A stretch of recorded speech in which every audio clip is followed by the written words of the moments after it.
So, hi everyone! So, ngayon, yung magiging topic natin is all about ano ba ang ginagawa ko sa mga anak ng amo ko na palautos.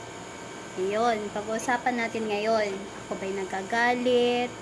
Ako ba'y nagmamaldita? Ginagawa ko ba yung mga utos nila? Yung mga ganun ang pag-uusapan natin ngayon.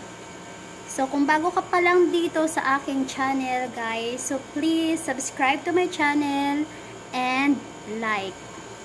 So, ngayon, galing ako dun sa kabilang bahay, sa may aking extra. Pagod na pagod ako, guys. Sobrang pagod ako. Kasi bago ako umalis dito sa bahay, naglinis pa ako dito. As in, lahat nilinisan ko. Tapos, after ko, kumain lang ako. Tapos, pumunta na naman doon sa extra ko. So, ngayon, di ba ngayon, walang pasok yung, mga estudyante dito. Sa Saudi, parang bakasyon na nila. So, nandito yung anak ng amo ko. Dito sila nag-stay for, di ko alam, minsan nag-stay sila ng 4 days, 3 days, yon, minsan 5 days, so depende yon. Ngayon, alam nyo no, pagod na pagod ako, grabe. Tapos pagdating ko dito, sinabihan pa ako na nagalit daw siya. Galit daw siya sa akin kasi hindi ko daw nilinisan yung kwarto nila, kasi nagsabi daw siya na magbibihis lang daw siya, tapos habang nagbibihis siya, linisan ko daw. Wala naman akong narinig ng ganon, guys.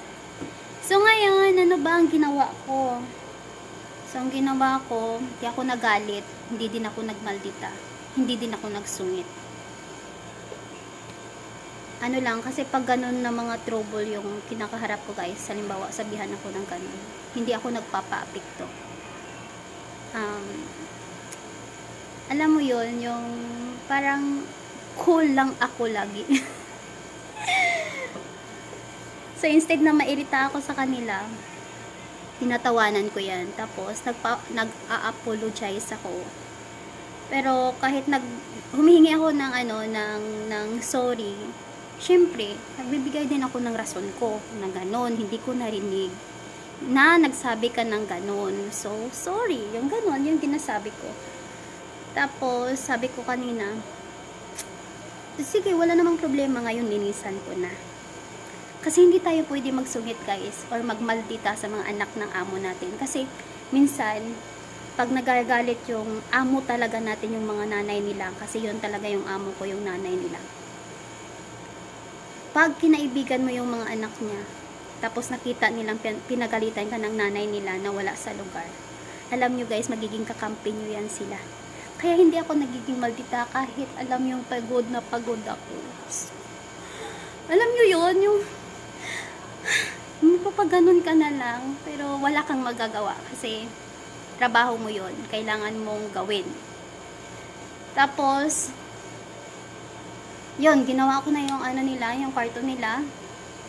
Kahit pagod ako, kinaya ko. Ayun, after naman, nagpasalamat naman sa akin. Hindi naman sila tawag nito, yung masungit pag nagagalit. Yung normal lang, sasabihin lang na, galit ako sa'yo, kasi sinabihan kita kanina ng ganito, ganyan.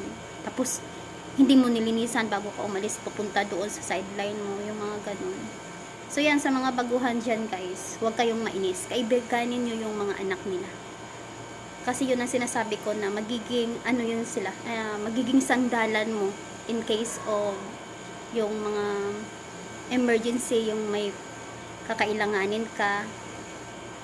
Yung parang yung ma-approach mo sila agad-agad na ganito, pwede bang ganito, order ako sa Shein kasi hilig ako doon.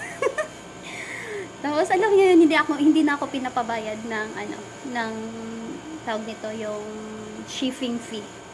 Sila na nagbabayad nun. Tapos,